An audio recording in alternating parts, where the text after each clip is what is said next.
It's over பிரது. Yo makeup set வாங்கி கொடுக்கலன்னு பிரேக்கப் பண்றியா? ஒரு மேக்கப் கிட் வாங்கி தரலன்றது என் பிரச்சனை இல்ல. ஆனா அதை வாங்கி கொடுக்கணும்னு நீ யோசிக்க கூட இல்லல. அதான் என் பிரச்சனை. ரெண்டு ஒண்ணுதானடி லூசு. எனக்கு கொடுக்குற 200 ரூபாய் பாக்கெட் மணில இதெல்லாம் என்னால வாங்க முடியுமா? இப்பவே உன்னால என்ன பாத்துக்க முடியல. நீ எல்லாம் எப்படி என்ன ஃபியூச்சர்ல பாத்துப்ப? என்கிட்ட அப்ப காசு இல்லடி. ஏய் லைஃப்ல ஃபினான்ஷியல் ஸ்ட்ரகிள்ஸ் வரும் போகும். இப்பவே இத பிரச்சனை ஃபேஸ் பண்ணலனா லைஃப்ல அதுக்கப்புறம் ஃபியூச்சர்ல என்ன பண்ணுவ? அத என் வருங்கால புருஷன் பாத்துப்பான். நீ கவலைப்படாத. ஓ அப்படியா?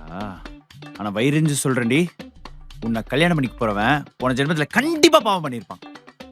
அதே தான் நானும் சொல்றேன். நீ எல்லாம் கல்யாணம் பண்ணிக்க பொண்ணே கிடைக்காம தெரு தெருவா சுத்தணும். அத நான் பார்க்கணும்.